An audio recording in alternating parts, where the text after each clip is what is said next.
Gethsemane தோட்டத்திலே முகம் குப்புற விழுந்து தன் தந்தையை நோக்கி ஜெபித்தார்.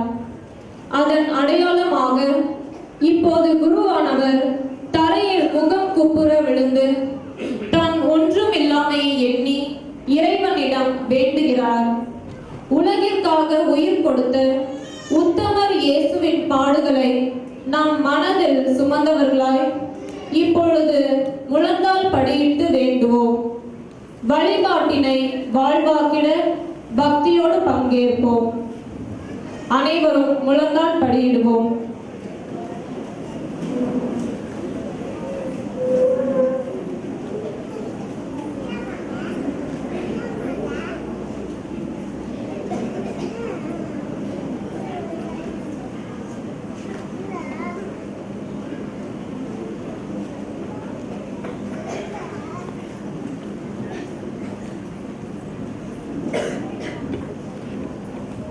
இப்போது அருட்பணியாளர் மன்றாடுகின்றார். இக்கருத்துக்காக அனைவரும் சிறிது நேரம் மௌனமாக ஜெபிப்போம்.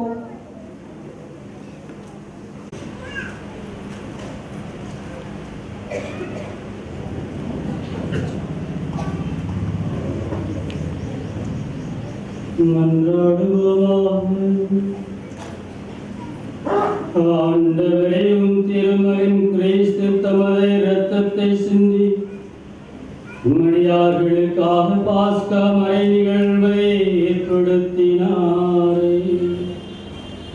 உமது இரக்கத்தை நினைவு கூர்ந்து நிலையான பாதுகாப்பால் அவர்களை புனிதப்படுத்துவீராக. என்றென்று வாழ்ந்து ஆட்சி செய்கின்ற அவர் வழியாக உம்மை மன்றாடுகிறோம்.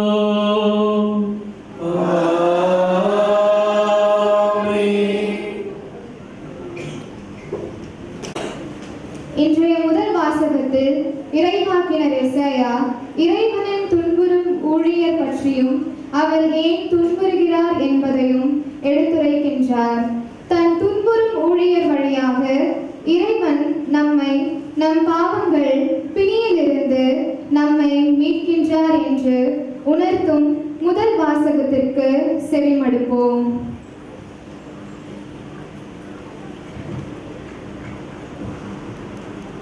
முதல் வாசகம் இறைவாக்கினர் எசாயா நூலிலிருந்து வாசகம்.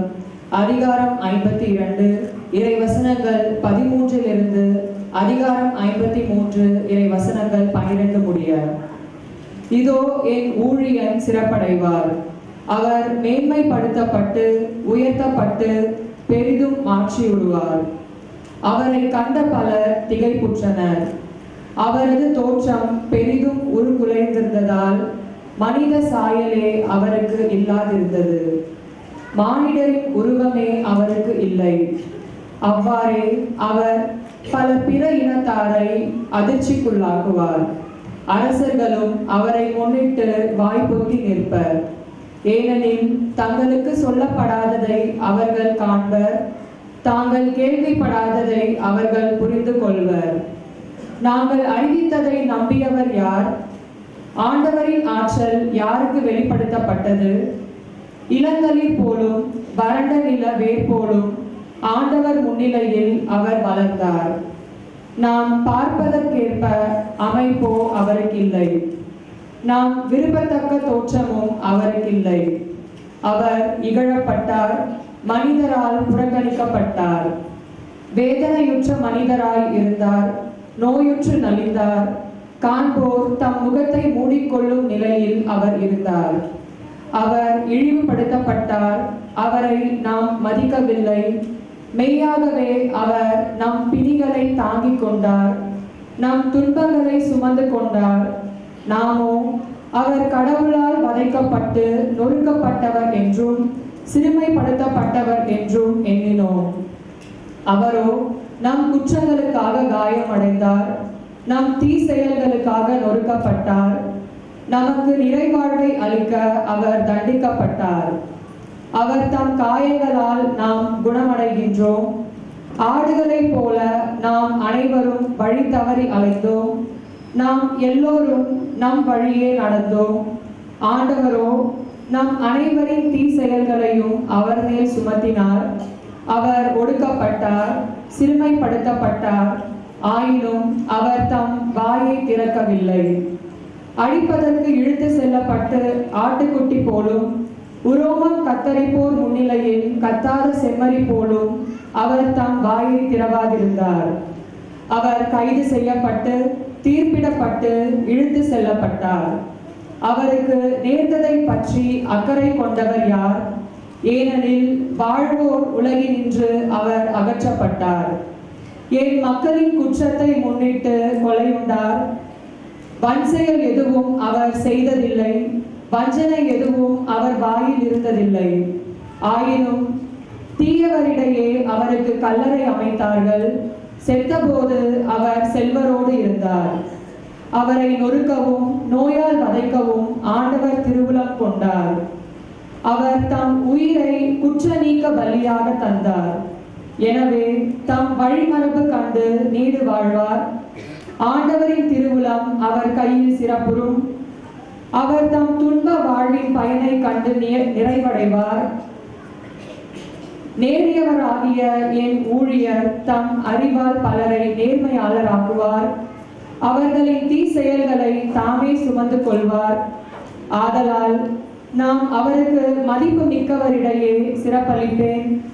அவரும் வலியவரோடு கொள்ளை பொருளை பங்கிடுவார். ஏனெனில் அவர் தம்மையே சாவுக்கு கையளித்தார். கொடியவருள் ஒருவராக கருதப்பட்டார். ஆயினும் பலரின் பாவத்தை சுமந்தார். கொடியோருக்காக பரிந்து பேசினார். ஆண்டவரின் அருள்வாக்கு.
எனக்கு அறிமுகமானவர்களின் அச்சத்துக்குரியவன் நானே.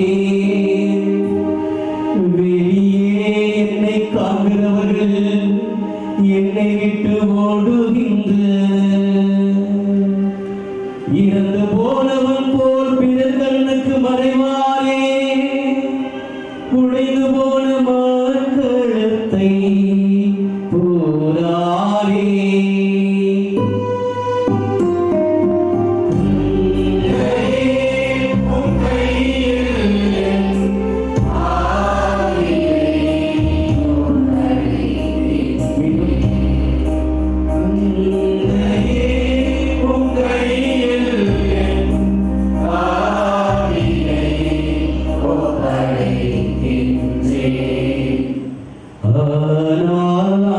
ஆண்டவரே, நான் உன் மீது நம்பிக்கை வைக்கின்றேன். நீரே என் கடவுள் என்றே. என் கதிவும் கையில் உள்ளது. என் எதிரிகளிடமிருந்தும் என்னை துன்புறுத்துவோருக்கும் என்னை விடுவித்தருளும். ஆண்டவரே, வார்த்தையில் தவறாத இறைவா, நீர் என்னை மீட்டருள்வீர்.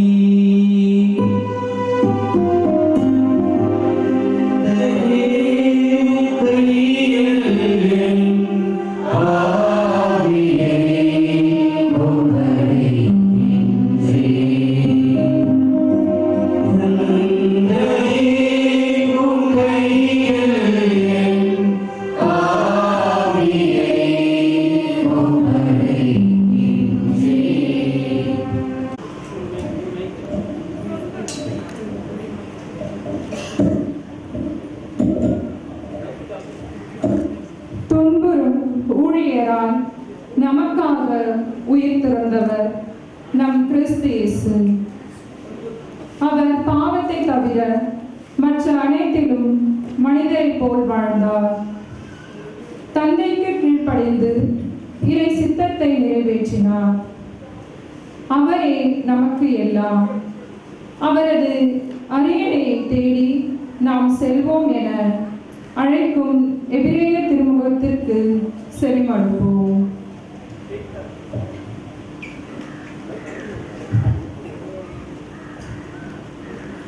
இரண்டாம் வாசகம். எபிரேயருக்கு எழுதப்பட்ட திருமுகத்திலிருந்து வாசகம். அதிகாரம் 4, இறை வசனங்கள் 14 16 மற்றும் அதிகாரம் 5, இறை வசனங்கள் 7 9 முடிய. வானங்களை கடந்து சென்ற இறைமகனாகிய இயேசுவை நாம் தனிப்பெரும் தலைமை குருவாக கொண்டுள்ளதால் நாம் அறிக்கையிடுவதை விடாது பற்றிக் கொள்வோமாக. ஏனெனில் நம் தலைமை குரு நம்முடைய வலிவின்மையை கண்டு இரக்கம் காட்ட இயலாதவர் அல்ல, மாறாக எல்லா வகையிலும் நம்மை போல சோதிக்கப்பட்டவர், எனினும் பாவம் செய்யாதவர். எனவே நாம் இரக்கத்தை பெறவும் ஏற்ற வேளையில் உதவக்கூடிய அருளை கண்டடையவும் அருள் நிறைந்த இறை அரியணையை துணிவுடன் அணுகி செல்வோமாக. அவர் இவ்வுலகத்தில் வாழ்ந்த காலத்தில் தம்மை சாவிலிருந்து காப்பாற்ற வல்லவரை நோக்கி உரத்த குரல் எழுப்பி கண்ணீர் சிந்தி மன்றாடி வேண்டினார். அவர் கொண்டிருந்த இறைப்பற்று கலந்த அச்சத்தை முன்னிட்டு கடவுள் அவருக்கு செவிசாய்த்தார். அவர் இறைமகனாய் இருந்தும் துன்பங்கள் வழியே கீழ்ப்படிதலை கற்றுக்கொண்டார். அவர் நிறைவுள்ளவராகி தமக்கு கீழ்ப்படிவோர் அனைவரும் என்றென்றும் மீட்படைய காரணமானார். ஆண்டவரின் அருள்வாக்கு.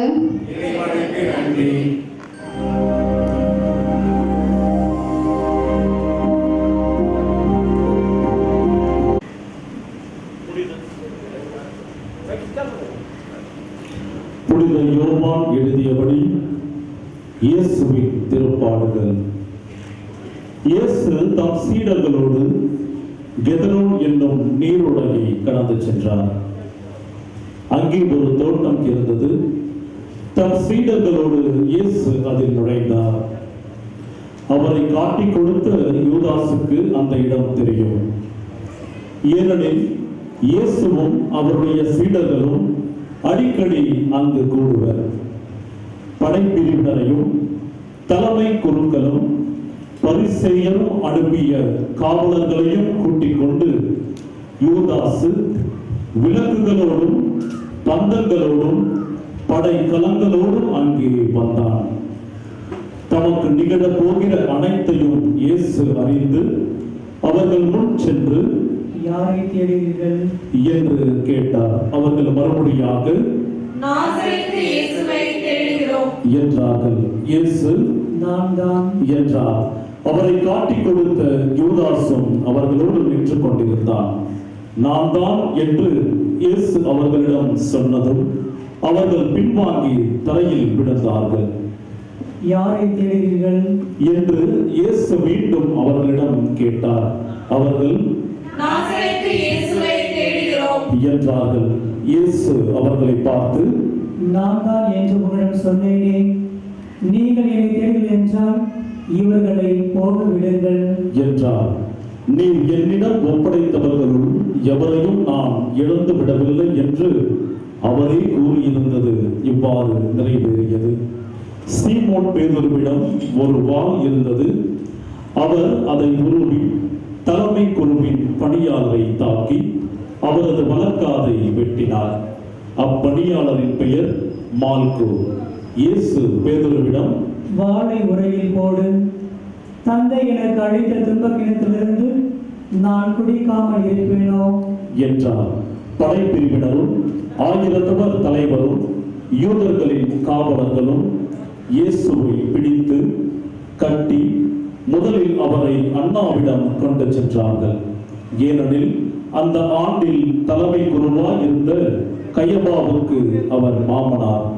இந்த கயபாதான் ஒருவர் மட்டும் மக்களுக்காக இறப்பது நல்லது என்று யூதர்களுக்கு ஆலோசனை கூறியவர். சீமோன் பேதுருவும் மற்றொரு சீடரும் இயேசுவை பின்தொடர்ந்து வந்தனர். அந்த சீடர் தலைமை குருவுக்கு அறிமுகமானவர். ஆகவே இயேசுவுடன் தலைமை குருவின் மாளிகை முற்றத்தில் நுழைந்தார். பேதுரு வெளியில் வாயில் அருகே நின்று கொண்டிருந்தார். அப்போது தலைமை குருவுக்கு அறிமுகமாயிருந்த அந்த சீடர் வெளியே வந்து வாயில் காவலரிடம் சொல்லி பேதுருவை உள்ளே கூட்டிச் சென்றார். வாயில் காவல் செய்த அப்பணிப்பெண் பேதுருவிடம் என்று கேட்டார். பேதுரு இல்லை என்றார். அப்போது குளிராய் இருந்ததால் பணியாளர்களும் காவலர்களும் கரியினால் தீ மூட்டி அங்கே நின்று குளிர் காய்ந்து கொண்டிருந்தார்கள். பேதுருவும் சென்று அவர்களோடு நின்று குளிர் காய்ந்து கொண்டிருந்தார்.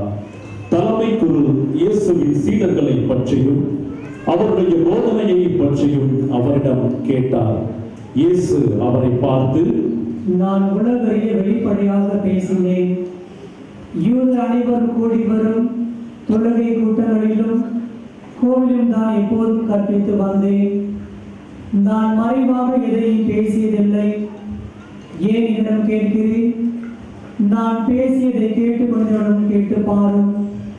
நான் என்ன சொன்னேன் என அவர்களுக்கு தெரியுமே என்றார். அவர் இப்படி சொன்னதால் அங்கு நின்று கொண்டிருந்த காவலர் ஒருவர், தலைமை குருவுக்கு இப்படியா பதில் கூறுகிறாய் என்று சொல்லி இயேசுவின் கன்னத்தில் அறைந்தார். இயேசு அவரிடம், நான் தவறாக பேசியிருந்தால் தவறு என்னவென காட்டும். சரியாக பேசியிருந்தால் ஏன் என்னை அடிக்கிறேன் என்று கேட்டார். அதன் பின் அண்ணா அவரை கட்டப்பட்ட நிலையில் தலைமை குரு கயபாவிடம் அனுப்பினார். சீமோன் பேதுரு அங்கு நின்று குளிர் காய்ந்து கொண்டிருந்தார்.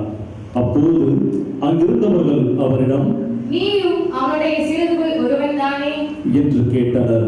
அவர் இல்லை என்று மறுதளித்தார். தலைமை குருவின் பணியாளர்கள் ஒருவர், நான் உன்னை தோட்டத்தில் அவரோடு பார்க்கவில்லையா என்று கேட்டார். பேதுருவால் காது வெட்டப்பட்டவருக்கு இவர் உறவினர். பேதுரு மீண்டும் மறுதளித்தார். உடனே சேவல் கூவிற்று. அதன் பின் அவர்கள் கயபாவிடமிருந்து ஆளுநர் மாளிகைக்கு இயேசுவை கொண்டு சென்றார்கள். அப்பொழுது விடியற் காலம். பாஸ்கா உணவை உண்ணும் முன் தீட்டுப்படாமல் இருக்க ஆளுநர் மாளிகையில் அவர்கள் நுழையவில்லை. எனவே பிலாத்து வெளியே வந்து, நீங்கள் இந்த ஆளுக்கு எதிராக கூறும் குற்றச்சாட்டு என்ன என்று கேட்டார். அதற்கு அவர்கள், இவன் குற்றம் செய்யாதிருந்தால் இவனை நாங்கள் உம்மிடம் ஒப்புவித்திருக்க மாட்டோம் என்றார்கள். பிலாத்து அவர்களிடம், நீங்கள் இவனை கொண்டு போய் உங்கள் சட்டப்படி இவனுக்கு தீர்ப்பு வழங்குங்கள் என்றார். யூதர்கள் அவரிடம், சட்டப்படி நாங்கள் யாருக்கும் மரண தண்டனை விதிக்க முடியாது என்றார்கள். இவ்வாறு தாம் எப்படிப்பட்ட சாவுக்கு உட்பட போகிறார் என்பதை குறிப்பிட்டு இயேசு கூறியிருந்ததை நிறைவேறச் செய்தார்கள். பிலாத்து மீண்டும் ஆளுநர் மாளிகைக்குள் சென்று இயேசுவை கூப்பிட்டு அவரிடம், நீ யூதரின் அரசனா என்று கேட்டான். இயேசு மறுபடியாக, நீராக இதை கேட்கிறாயா அல்லது மற்றவர்கள் என்னை பற்றி நான் சொன்னதை வைத்து கேட்கிறாயா என்று கேட்டார். அதற்கு பிலாத்து, நான் ஒரு யூதனா என்ன? உன் இனத்தவரும் தலைமை குருக்களும் தானே உன்னை என்னிடம் ஒப்புவித்தார்கள். நீ என்ன செய்தாய் என்று கேட்டான். இயேசு மறுபடியாக, எனது ஆட்சி இவ்வுலக ஆட்சி போன்றது அல்ல. அது இவ்வுலக ஆட்சி போன்றதா இருந்திருந்தால் நான் யூதரிடம் காட்டிக் கொடுக்கப்படாதவாறு என் காவலர்கள் போராடி இருப்பார்கள். ஆனால் என் ஆட்சி இவ்வுலக ஆட்சி போன்றது அல்ல என்றார். பிலாத்து அவரிடம், அப்படியானால் நீ அரசன்தானோ என்று கேட்டான். அதற்கு இயேசு, அரசனை நீ சொல்கிறேன். உண்மையை எடுத்துரைப்பதே என் பணி. இதற்காகவே நான் பிறந்தேன், இதற்காகவே உலகிற்கு வந்தேன். உண்மையை சார்ந்தவர் அனைவரும் என் குரலுக்கு செவி சாய்க்கின்றனர் என்றார். பிலாத்து அவரிடம், உண்மையா? அது என்ன என்று கேட்டார். இப்படி கேட்ட பின் பிலாத்து மீண்டும் யூதரிடம் சென்று, இவனிடம் நான் குற்றம் ஒன்றும் காணவில்லையே என்றான். மேலும், பாஸ்கா விழாவின் போது உங்கள் விருப்பப்படி ஒரு கைதியை விடுதலை செய்யும் வழக்கம் உண்டே. யூதரின் அரசனாக இவனை நான் விடுதலை செய்யட்டுமா? உங்கள் விருப்பம் என்ன என்று கேட்டான். அதற்கு அவர்கள், இவன் வேண்டாம், பரபாவை விடுதலை செய்யும் என்று மீண்டும் கத்தினார்கள். அந்த பரபா ஒரு கல்வன்.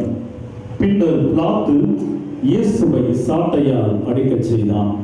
வீரர்கள் ஒரு முள்முடி பின்னி அவர் தலையின் மேல் வைத்து செந்நிற மேலுடையை அவருக்கு அணிவித்தார்கள். அவரிடம் வந்து, யூதரின் அரசே வாழ்க என்று சொல்லி அவருடைய கன்னத்தில் அறைந்தார்கள். பிலாத்து மீண்டும் வெளியே வந்து அவர்களிடம், அவனை நான் உங்கள் முன் வெளியே கூட்டி வருகிறேன், பாருங்கள். அவனிடம் நான் குற்றம் ஒன்றும் காணவில்லை என்பதை அறிந்து கொள்ளுங்கள் என்றார். இயேசு முள்முடியும் செந்நிற மேலுடையும் அணிந்தவராய் வெளியே வந்தார். பிலாத்து அவர்களிடம், இதோ மனிதன் என்றான். அவரை கண்டதும் தலைமை குருக்களும் காவலர்களும் சிலுவையில் அறையும், சிலுவையில் அறையும் என்று கத்தினார்கள். பிலாத்து அவர்களிடம், நீங்களே இவனை கொண்டு போய் சிலுவையில் அறையுங்கள். இவனிடம் குற்றம் இருப்பதாக எனக்கு தெரியவில்லை என்றார். யூதர்கள் அவரை பார்த்து, எங்களுக்கு ஒரு சட்டம் உண்டு, அச்சட்டத்தின்படி இவன் சாக வேண்டும். ஏனெனில் இவன் தன்னையே இறைமகன் என உரிமை கொண்டாடுகிறான் என்றனர். பிலாத்து இதை கேட்டதும் இன்னும் மிகுதியாக அஞ்சினான். அவன் மீண்டும் ஆளுநர் மாளிகைக்குள் சென்று இயேசுவிடம், நீ எங்கிருந்து வந்தவன் என்று கேட்டான். ஆனால் இயேசு அவனுக்கு பதில் கூறவில்லை. அப்போது பிலாத்து, என்னோடு பேச மாட்டாயா? உன்னை விடுதலை செய்யவும் எனக்கு அதிகாரம் உண்டு, உன்னை சிலுவையில் அறையவும் எனக்கு அதிகாரம் உண்டு என்பது உனக்கு தெரியாதா என்றான். இயேசு மறுமொழியாக, மேலிருந்து அல்லாப்படவிடில் உமக்கு என் மேல் எந்த அதிகாரம் இராது. ஆகவே என்னை விட ஒப்படைத்தவன் தான் பெரும் பாவம் செய்தவன் என்றார். அது முதல் பிலாத்து அவரை விடுவிக்க வழி தேடினான். ஆனால் யூதர்கள், நீர் இவனை விடுவித்தால் சீசருடைய நண்பராய் இருக்க முடியாது. தம்மையே அரசராக்கிக் கொள்ளும் எவரும் சீசருக்கு எதிரி என்றார்கள். இவ்வார்த்தைகளை கேட்டதும் பிலாத்து இயேசுவை வெளியே கூட்டி வந்தான். கல்தலம் என்னும் இடத்திற்கு இருந்த நடுவர் இருக்கை மீது அமர்ந்தான். அந்த இடத்திற்கு எபிரேய மொழியில் கபதா என்பது பெயர். அன்று பாஸ்கா விழாவுக்கு ஏற்பாடு செய்யும் நாள். ஏறக்குறைய நண்பகல் வேலை. பிலாத்து யூதர்களிடம், இதோ உங்கள் அரசன் என்றான். அவர்கள், ஒழிக ஒழிக, அவனை சிலுவையில் அறையும் என்று கத்தினார்கள். பிலாத்து அவர்களிடம், உங்கள் அரசனை நான் சிலுவையில் அறைய வேண்டும் என்கிறீர்களா என்று கேட்டான். அதற்கு தலைமை குருக்கள், எங்களுக்கு சீசரை தவிர வேறு அரசர் இல்லை என்றார்கள். அப்போது பிலாத்து அவரை சிலுவையில் அறையுமாறு அவர்களிடம் ஒப்புவித்தான். அவர்கள் இயேசுவை தம் பொறுப்பில் ஏற்றுக்கொண்டார்கள். இயேசு சிலுவையை தாமே சுமந்து கொண்டு மண்டை ஓட்டு இடம் என்னும் இடத்திற்கு சென்றார். அதற்கு எபிரேய மொழியில் கொல்கொதா என்பது பெயர். அங்கே அவர்கள் இயேசுவையும் அவரோடு வேறு இருவரையும் சிலுவைகளில் அறைந்தார்கள். அவ்விருவரையும் இரு பக்கங்களிலும் இயேசுவை நடுவிலுமாக அறைந்தார்கள். பிலாத்து குற்ற அறிக்கை ஒன்று எழுதி அதை சிலுவையின் மீது வைத்தான். அதில் நாசரேத்து இயேசு யூதர்களின் அரசன் என்று எழுதியிருந்தது. இயேசு சிலுவையில் அறையப்பட்ட இடம் நகரத்துக்கு அருகில் இருந்ததால் யூதருள் பலர் இந்த குற்ற அறிக்கையை வாசித்தனர். அது எபிரேயம், லத்தீன், கிரேக்கம் ஆகிய மொழிகளில் எழுதப்பட்டிருந்தது. யூதரின் தலைமை குருக்கள் பிலாத்திடம், யூதரின் அரசன் என்று எழுத வேண்டாம், மாறாக யூதரின் அரசன் நான் என்று அவனே சொல்லிக் கொண்டதாக எழுதும் என்று கேட்டுக்கொண்டார்கள். பிலாத்து அவர்களை பார்த்து, நான் எழுதியது என்றான். இயேசுவை சிலுவையில் அறைந்த பின் படை வீரர் அவருடைய மேலுடைகளை 4 பாகமாக பிரித்து ஆளுக்கு ஒரு பாகம் எடுத்துக்கொண்டார்கள். அங்கியையும் அவர்களே எடுத்துக்கொண்டனர். அந்த அங்கி மேலிருந்து கீழ் வரை தையலே இல்லாமல் நெய்யப்பட்டிருந்தது. எனவே அவர்கள் ஒருவரை ஒருவர் நோக்கி, அதை கிழிக்க வேண்டாம், அது யாருக்கு கிடைக்கும் என்று பார்க்க சீட்டு குலுக்கி போடுவோம் என்றார்கள். என் நாடைகளை தங்களுக்குள் பகிர்ந்து என் உடை மீது சீட்டு போட்டார்கள் என்னும் மறைநூல் வாக்கு இவ்வாறு நிறைவேறியது. சிலுவையில் அருகில் இயேசுவின் தாயும் தாயின் சகோதரியும் குளோபாவின் மனைவியுமான மரியாவும் மகதலா மரியாவும் நின்று கொண்டிருந்தனர். இயேசு தம் தாயையும் அருகில் நின்ற தம் அன்பு சீடரையும் கண்டு தம் தாயிடம், ஆமா, இவரே உன் மகன் என்றார். பின்னர் தம் சீடரிடம், இவரே உன் தாய் என்றார். அந்நேரம் முதல் அச்சீடர் அவரை தம் வீட்டில் ஏற்று ஆதரவு அளித்து வந்தார். இதன் பின் அனைத்தும் நிறைவேறிவிட்டது என்பதை அறிந்த இயேசு, தாகமாய் இருக்கிறது என்றார். மறைநூலில் எழுதியுள்ளது நிறைவேறவே இவ்வாறு சொன்னார். அங்கே ஒரு பாத்திரம் நிறைய புளித்த திராட்சை ரசம் இருந்தது. அதில் கடற்பஞ்சை நன்கு துவைத்து ஈசோப்பு தண்டில் பொருத்தி அதை அவர்கள் அவரது வாயில் வைத்தார்கள். அந்த ரசத்தை குடித்ததும் இயேசு, எல்லாம் நிறைவேறிற்று என்று கூறி தலை சாய்த்து ஆவியை ஒப்படைத்தார். அனைவரும் முழங்கவிடுவோம்.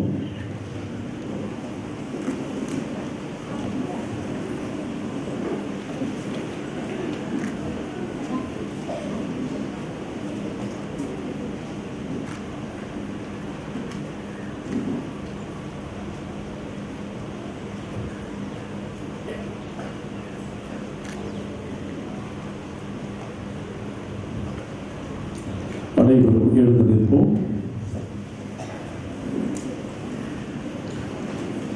அன்று பாஸ்கா விழாவுக்கு ஏற்பாடு செய்யும் நாள். அடுத்த நாள் ஓய்வு நாளாகவும் பெருநாளாகவும் இருந்தது. எனவே அன்று சிலுவையில் உடல்கள் தங்கலாதா என்பதற்காக கால்களை முறித்து சடலங்களை எடுத்து விடுமாறு யூதர்கள் பிலாத்திடம் கேட்டுக்கொண்டார்கள். ஆகவே படை வீரர் வந்து இயேசுவோடு சிலுவையில் அறையப்பட்டிருந்தவருள் ஒருவனுடைய கால்களை முதலில் முறித்தார்கள். பின்னர் மற்றவருடைய கால்களையும் முறித்தார்கள். பின்பு அவர்கள் இயேசுவிடம் வந்தார்கள். அவர் ஏற்கனவே இறந்து போயிருந்ததை கண்டு அவருடைய கால்களை முறிக்கவில்லை. ஆனால் படை வீரருள் ஒருவர் இயேசுவின் விலாவை ஈட்டியால் குத்தினார். உடனே இரத்தமும் தண்ணீரும் வடிந்தன. இதை நேரில் கண்டவரே இதற்கு சாட்சி. அவரது சான்று உண்மையானதே. அவர் உண்மையையே கூறுகின்றார் என்பது அவருக்கு தெரியும்.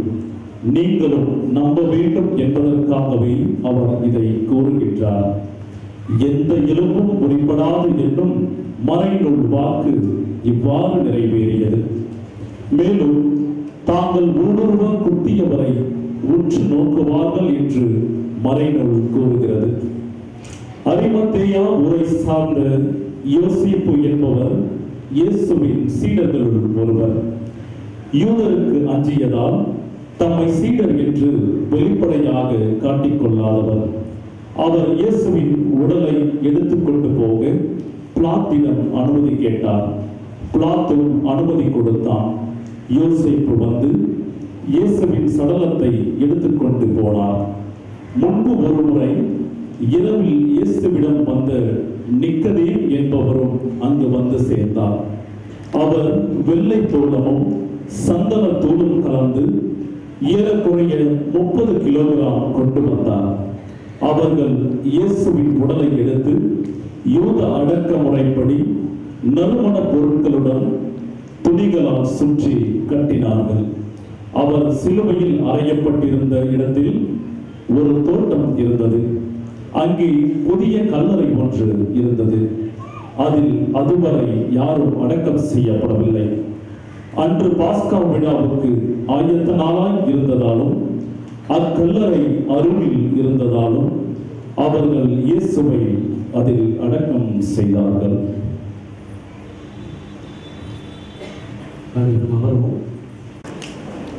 சிலுவையில் தொங்கும் இயேசுவை பார், திருரத்தம் சிந்தும் தேவனை பார். சிலுவையில் தொங்கும் இயேசுவை பார், முள்முடி தலையில் காயங்களே கதறுகிறார் தாங்க முடியாமல். இறைவாயே என்னை கை நெகிழ்ந்தி, இறைவாயே என்னை கை நெகிழ்ந்தி என்றே அழுது புலம்புகிறார். இயேசுவில் பிரியமான சகோதர சகோதரிகளே, தாய் திருவையோடு இணைந்து இன்று திருப்பாடல்களுடைய வெள்ளிக்கிழமையை நாம் இன்று நினைவு கூறுகிறோம்.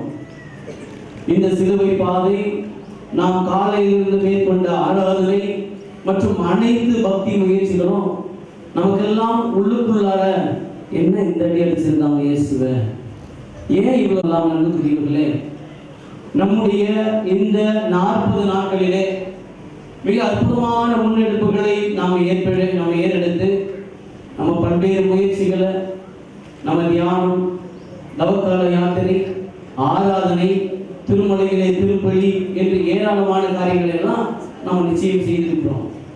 நிச்சயம் நன்றாகவே செய்திருக்கிறோம். ஆனா இது இயேசுக்கு போதுமா? இதுதான் இயேசு விரும்புகிறாரா? இயேசு என்ன கேட்கிறார்? காரணம், இயேசு இறந்து 2024 ஆண்டுகள் முடிகிறது. இந்த 2024 ஆண்டுகளும் ஒவ்வொரு வருடமும் திருப்பாடையுடைய வெள்ளியை கொண்டாடி கொண்டிருக்கிறோம். ஒவ்வொரு வருடமும் இயேசுடைய இறப்பை நினைவு கூறுகிறோம். ஆனால் இது ஆழமான செய்தியாக வாழ்விலே அமைந்து விடாமல் ஒவ்வொரு நாளும் நின்று கொண்டே இருப்பது நமக்கு மிகப்பெரிய ஏமாற்றம். இயேசு இறந்த அந்த 24 மணி நேரம் என்பது அநியாயத்திற்கும் அக்கிரமத்திற்கும் உள்ளான அந்த நிமிடங்கள். இயேசு வெறும் சிலுவையினால் மட்டும் இறந்து போய்விடவில்லை. சிலுவையினால் ஏற்றப்பட்டதனால மட்டும் இறந்து போடவில்லை. அன்னைக்கு சாயந்திரத்திலிருந்து வியாழக்கிழமை மாலையிலிருந்து நடந்த நிகழ்வுகள் என்ன? எதனால் இறந்திருப்பாரு? பல்வேறு அநியாயங்கள் ஆண்டவர் இயேசுக்கு எதிராக நடந்திருக்கிறது. ஒன்று துரோகம். என்னது? துரோகம். நிறைய பேருடைய வாழ்விலே நடக்கிற மிக முக்கியமான ஒன்று துரோகம். லூக்கா நற்செய்தியில 22வது அதிகாரம் 3-5 வரைக்கும் நம்ம படிக்கிற பொழுது அது என்ன சொல்லுகிறது அப்படின்னு சொன்னா, சாத்தான் யூதாசுக்குள்ளாக நுழைந்தான். யார் நுழைந்தது? அது நுழைஞ்ச உடனே என்ன நடக்குது தெரியுமா? பைபிள் சொல்லுகிறது. நீங்க பைபிள்ல பாருங்க, லூக்கா நற்செய்தி 22வது அதிகாரம் 3-5 வரை உள்ள இறைவசனங்கள்ல அது உள்ளே நுழைந்த உடனே இயேசுவை எப்படி காட்டிக் கொடுக்கலாம் என்பதற்காக அவங்க வரல, யூதாஸ் அவர்களோடு கலந்தாலோசிக்கிறான். உடனே அவங்களுக்கு மகிழ்ச்சியாகி விடுகிறது. எந்த அளவுக்கு அவன் பேசியிருப்பான் பாருங்க. நான் காட்டி கொடுத்துருங்க, அதை பத்தி நீங்க பணம் கண்டிப்பா சொல்லியிருப்பான். ஏன்னா அந்த மகிழ்ச்சியில நான் பணம் தரேன் அவன் சொல்றான். நீங்க அதை அழகான கொடுக்கப்பட்டிருக்கு, நான் பணம் தரேன் அப்படின்னு சொன்ன பிறகு அதை யூதாஸ் ஒத்துக்கொண்டு பல முறை முயற்சி செய்தான். அது ஃபர்ஸ்ட் டைம் கிடையாது. எத்தனை முறை? பல முறை அவரை காட்டி கொடுப்பதற்காக முயற்சி செய்தான். இயேசு கூடயே இருந்து, இயேசு கூடயே நடந்துக்கிட்டு, இயேசுடைய பணிகளில் கூட இருந்துக்கிட்டு, இயேசுடைய கணக்கு பார்த்துக்கிட்டு, இயேசுவோட உண்ணும் போது கூட உண்டு காட்டி கொடுத்தான்னா எவ்வளவு பெரிய துரோகம் என்பதை இந்த நாளிலே நாம் நினைவுகிறோம். ஆனா இது இயேசுவுக்கு தெரியும். அவர் சொல்றார், என்னோடு இங்கே அப்பத்தை இந்த ரசத்திலே தொட்டு உண்பவனே என்னை காட்டி கொடுப்பான். யோசிச்சு பாருங்க, இவன் தான் காட்டி கொடுக்க போறான்னு தெரியும். அவனோடையே நடக்கிறது, அவனோடையே வாழுறது, அவனோடையே இருப்பது என்பது எவ்வளவு வேதனை. பார்க்கும்போதுதான் ஞாபகம் வரும் இல்லையா? பார்க்கும்போதுதான் யோசிப்பாங்க. ஒரு சில பேர் தூரம் வரும்பொழுது அந்த ரோட்ல வர நட்டா பண்ணி இந்த ரோட்ல போயிடும். அவன் முகத்துல முடிக்க கூடாது சொல்லி, அவங்க கிட்ட பேசக்கூடாது சொல்லிட்டு, இப்படிப்பட்டவங்க கிட்ட போகக்கூடாது. ஆனா இயேசு அவனோடு விழுகிறார், அவனோடு இருக்கிறார். சொல்றாரு கடைசியில முத்தமிட்டா காட்டி கொடுக்கிறார் யூதாஸ். எவ்வளவு உன்னதமான அந்த அடையாளத்தை முத்தமிட்டு காட்டி கொடுக்கிறான். பிரியமானவர்களே, துரோகம் என்பது நமக்குள்ளாக நிச்சயம் இருக்கும். ஒவ்வொரு நிமிடமும் நீங்கள் துரோகங்களிலே சிக்கும் பொழுது என்னை நினைத்துக் கொள்ளுங்கள் என்று சொல்லி இயேசு தருகிற பாடம் இது. துரோகம் செய்யறவங்க இயேசு எப்படி சொல்றாருன்னா, துரோகம் செய்யறவங்க எங்கேயோ இல்ல, மூணாவது வீட்டு ஆள் இல்ல, எங்கோ இருந்து வரல, எங்கோ வெளிநாட்டுல இருந்து வரல, மாறாக யார் உன்னோடு உண்டு குடிக்கிறார்களோ அவர்களுடைய துரோகம். நிறைய பேர் அனுபவிச்சிருப்போம். நிறைய பேர் ஒரு நிகழ்ச்சி ஒன்று நடந்தது. ஒரு ஃபாதருடைய தம்பி ஒரு ட்ரஸ்ட், பெரிய ட்ரஸ்ட் வச்சிருந்தார், பெரிய ட்ரஸ்ட். நல்லா அதில் நிறைய பணம் வந்தது. அவர் செய்த காரியங்களுக்காக பணம் வந்தது. அப்போ என்ன செய்கிறார், நல்லா நடத்தி கொண்டிருக்கும்போது நிறைய சொத்துக்கள் இருக்கிறது ட்ரஸ்ட்டுக்காக. அப்போ ஒரு பெண் வருகிறார். அவங்களுக்கு சார் எனக்கு வேலை இல்லை சார், எங்கள் அப்பா அம்மா இல்லை சார். சொன்னால் என்ன செய்வாமா, உங்களுக்கு ஒரு வேலை தரேன்னு சொல்லி போஸ்ட்டில் போட்டு உள்ளே ஒரு அசிஸ்டன்ட் டைரக்டராக கொண்டு வர ட்ரஸ்ட்டில். அதன் பிறகு எங்கள் தம்பி சேர்த்துக்கலாம், இவங்க சேர்த்துக்கலாம், அவங்க சேர்த்துக்கலாம்னு சொல்லி கொஞ்சம் கொஞ்சமாக சேர்த்துட்டு சமீபத்தில் அந்த மெஜாரிட்டி அவங்க எடுத்து இவரை துரத்தி விட்டாங்க. இவரை துரத்தி விட்டு அவருக்கு சம்பந்தமே இல்லாமல் அந்த ட்ரஸ்ட் ஆகிப்போச்சு. இது போன்று எவ்வளோ விஷயங்கள் குடும்பங்களிலே. இயேசு யாரெல்லாம் யூதாஸாக இருக்கிறோம் இன்றைக்கு நிறைய பேர் திரு அவைக்கு எதிராகவும், திருச்சபைக்கு எதிராகவும், திருச்சபையுடைய வளர்ச்சிக்கு எதிராகவும் நான் நிற்கிறேன்னா அது யூதாஸை போட்டது. ஏன்னா அவர்கள் இயேசுவோடு தான் இருந்தார்கள். திருவையோடு இணைந்து திருப்பலியை கண்டு திருவுடலை உண்டு காட்டி கொடுப்பார்கள். அவை அன்புக்குரியவர்களே, ஒவ்வொரு நேரமும் நாம் துரோகத்திலே இருக்கிற பொழுது இயேசுவை காட்டி கொடுக்கிறோம். இந்த துரோகம் இயேசுடைய சாவுக்கு மிக மிக முக்கியமான காரணமாக இருந்தது. இரண்டாவது, விதி மீறல். விதி லாபம் மீறுறது. எப்படி மீறுறாங்க? சட்டப்படி நைட்ல கைது பண்ணக்கூடாது, ஆனா கைது பண்றாங்க. எத்தனை மணிக்கு பண்றாங்க? 12 மணிக்கு பண்றாங்க. அவரை கைது செய்கிறார்கள். நைட்ல விசாரணை இல்லை, அவரை விசாரிக்கிறார்கள். அக்கௌண்ட் என்னன்னு பார்த்தீங்கன்னா அவருடைய விசாரணை எப்படி இருக்குதுன்னா, நம்ம பைபிள்ல படிச்சோம்னா அந்த கைது செய்ய வரும்பொழுது தலைமைக்கு ஒரு வருவார். சரியா? தலைமைக்கு ஒரு வருவார். முதல்ல யார்கிட்ட கூட்டு போவாங்கன்னா தலைமை குருக்கிட்ட கூட்டு போவாங்க. சானிட்டரி சொல்லக்கூடிய 70 பேர் கொண்ட அந்த தலைமை குருக்கள். கைது பண்றாங்க. ஒரு போலீஸ் ஒன்று கைது பண்றான், அவனே போய் ஜட்ஜா உட்காந்தா எப்படி இருக்கும்? எப்படி இருக்கும்? அதுதான் இயேசுக்கு நடந்தது. இயேசு அப்படிதான் அநியாயமாக கொலை செய்யப்பட்டார். அவனே கைது செய்து, அவனே விசாரிச்சு, அவனே தீர்ப்பு வழங்குகிறான். எவ்வளவு அநியாயம்! அங்க முடிஞ்ச உடனே பிலாத்து முடிஞ்ச உடனே ஏரோது கிட்ட அங்க அடை வைக்கப்படுகிறான். காலங்காத்தால போயிட்டு சேவல் கொடுக்கிற போது அவன் போயிட்டு முன்னாடி போயிட்டு பிலாத்துக்கு முன்பாக எழுப்பி அவ்வளவு அவசரமான விசாரணை. எதற்கு? விதி மீறல் எக்கச்சக்கமாக செய்யப்பட்டது. நம்ம கூட பல நேரங்களில் விதி மீறல்கள், நமக்கு கிடைத்திருக்கிற அதிகாரங்கள், நமக்கு கிடைத்திருக்கிற பதவிகள்ல அடுத்தவர்கள் அநியாயமாக துன்புறுத்துகிற பொழுது, அடுத்தவர்கள் வளராம நம்ம செய்கிற பொழுது நம்ம இயேசுவை தான் கொலைகளத்திற்கு அனுப்புகிறோம் என்பதை நாம் நினைவு கூற வேண்டும். மூன்றாவதாக பொய் குற்றம். பொய் ஒண்ணுமே இல்லை, தலைமை குருக்களை கேட்கிறாங்க. தலைமை குருக்களை கொடுக்குறாங்க சானிட்டரி இடத்துல இயேசுக்கு என்ன குற்றம் சொல்றாங்க. அங்க அவங்க ரிலிஜியஸ் பர்சன் தலைமை குரு இல்லையா, ஒன்னாங்க சொல்லும் பொழுது அவன் கோவிலை எடுத்து விட்டு 3 நாளில் கட்டுகிறேன் என்கிறான். ஆனா இயேசு என்ன சொன்னாரு? கோவிலை இடித்து விடுங்கள். அவரை இடிக்கிறான் அவர் சொல்லல, புரியுதுங்களா? அவர் இடிக்கிறேன்னு சொன்னாரா? நீ கோவிலை இடித்து விடுங்கள் 3 நாளில் கட்டுகிறேன் என்று சொல்லி அவர் சொல்லியது அவரது உடலை குறித்தே என்று இறைவன் இருந்தது. ஆனா இவன் என்ன போட போறாங்க போய் தலைவர்கிட்ட சொல்லும் பொழுது இவன் கோவிலை எடுத்து விட்டு 3 நாளில் கட்டுகிறேன் என்கிறான். இவனை எடுத்து விட்டு எவ்வளவு பெரிய அநியாயம், அக்கிரமம் இது. இங்க தலைமை குருக்கள் கிட்ட பிலாத்து கிட்ட போறான். பிலாத்து கிட்ட போனவன இதை பத்தி அவன் பேசவே இல்லை. பிலாத்து கிட்ட போகும்போது இதை பற்றி பேச மாட்டான். ஏன்னா அவர்கள் ரோமியர்களுக்கு கடவுளை பற்றி அவ்வளவு நம்பிக்கைலாம் இல்லை. இதெல்லாம் ஒரு கேஸா அப்படி பிலாத்து கேட்டுருவான். அதனால அவன் என்ன சொல்றான்னா, சீசருக்கு வரி கட்டக்கூடாது என்று சொல்லுகிறான், கிளர்ச்சி செய்கிறான். அது ஒரு கிளர்ச்சி என்ற ஒரு குரூப் இருக்கு, கிளர்ச்சி செய்கிறான்.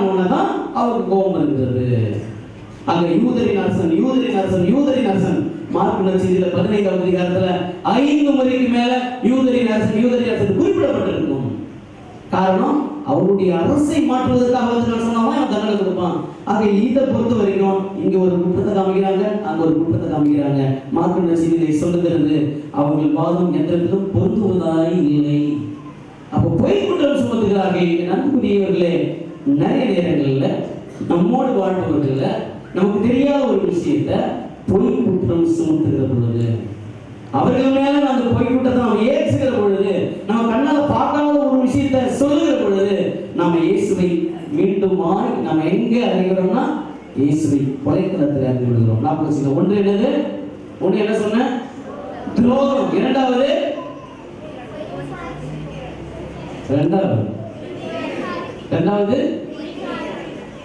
விதிமீறல். மூன்றாவது பொய் குற்றம், பொய் சாட்சி சொல்றது, இல்லாதது பொல்லாதது சொல்றாரு. நான்காவது கண்டுகொள்ளாமை, இன்டிஃபரன்ஸ் சொல்லுவாங்க. இதுல யார் நம்ம கேரக்டர் போவோம், பிலாத்துவா இல்ல யார் நம்ம பார்க்கணும், கண்டுகொள்ளாமைன்னு சொல்லுவாங்க. சில பேர் இதுல ஏதாவது ஒண்ணுல நம்ம கண்டிப்பா இருப்போம். நம்ம எதிர்த்துதான் அநியாயம் நடக்கும், கேட்க மாட்டோம். நம்ம எதிர்த்துதான் அந்த பிரச்சனை நடக்கும், கேட்க மாட்டோம். மார்க் நற்செய்தியில சொல்லுகிற பொழுது இயேசுவை கைது செய்து கொண்டு போகிற பொழுது பேதுரு மறைவாக அவரை பின்தொடர்ந்து விட்டு அவருடைய தலைமை அந்த முற்றத்திலிருந்து பார்த்து கொண்டிருக்கிறார். அவரை காரி துப்புறாங்க, அடிக்கிறாங்க, எல்லாம் பண்றாங்க. ஆனால் பேதுரு ஒன்றும் சொல்லவில்லை, செய்யவில்லை. நிறைய நேரங்கள்ல நான் ஒன்றும் தப்பு பண்ணலையே, நான் என்ன தப்பு பண்ணேன் அப்படி நிறைய கேள்விகள் கேட்கலாம்.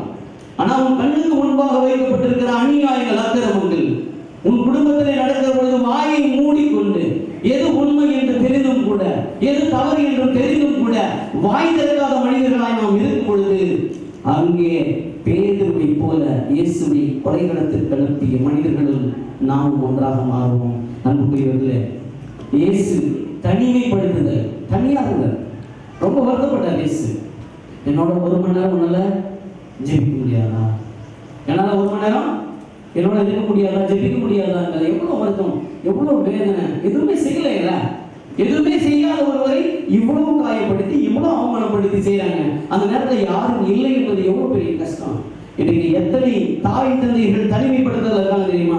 ஃபாதர் செத்துலாம் போல இருக்கு அப்படின்னு சொல்ற எத்தனை தாய்மார்களை நான் சந்தித்திருக்கிறேன். ஃபாதர் என்னால் இந்த விழாவை கொண்டாட முடியல, எனக்கு ரொம்ப வருத்தமா இருக்கு, என் பிள்ளை என்னை பார்க்க வரல. எத்தனை பேரை தனிமைப்படுத்தி இருக்கிறோம். குடும்பத்தில் இருக்கிறவங்கள தாய் தந்தைகளை நாம் தனிமைப்படுத்தி இருக்கிறோமே. அப்பொழுதெல்லாம் இயேசுவை நாம தான் கொள்றோம். ஏதோ இவங்கெல்லாம் பார்த்தோம்னா அவங்க யூதாஸ் பார்த்தோம்னா ஒரு வில்லன் மாதிரி, மற்றவங்களை பார்த்த மாதிரி வில்லன் மாதிரி அதெல்லாம் நினைக்கிறாங்க. இன்றைக்கு நான் என்னுடைய செயல்பாடுகளால் இயேசுவை கொள்கிறேன் என்பதை மட்டும் நாம் உள்வாங்கிக் கொள்ள வேண்டும். அடுத்ததாக தலைமை குருவிட்டிருந்து பிலாத்துக்கு கூட்டு போறாங்க. நற்பெயரை கெடுத்தல், இந்த கேரக்டர் அசாசினேஷன் சொல்லுவாங்க. ஒருத்தர் நல்லா இருப்பாங்க, நல்லா வளர்ந்துருப்பாங்க, அவங்கள பத்தி தவறா சொல்லி, ஏதாவது ஒன்றை சொல்லி, இல்லாதது ஒன்றை சொல்லி ஊரே பேசுகிற அளவுக்கு நம்ம உள்ளாக்கணும். அப்படியே செய்கிற பொழுது பார்த்தீங்கன்னா இயேசுக்கு என்ன நடந்ததுன்னா, தலைமை விசாரிக்கிறான். விசாரிச்ச பிறகு பிலாத்து கிட்ட போனோம்.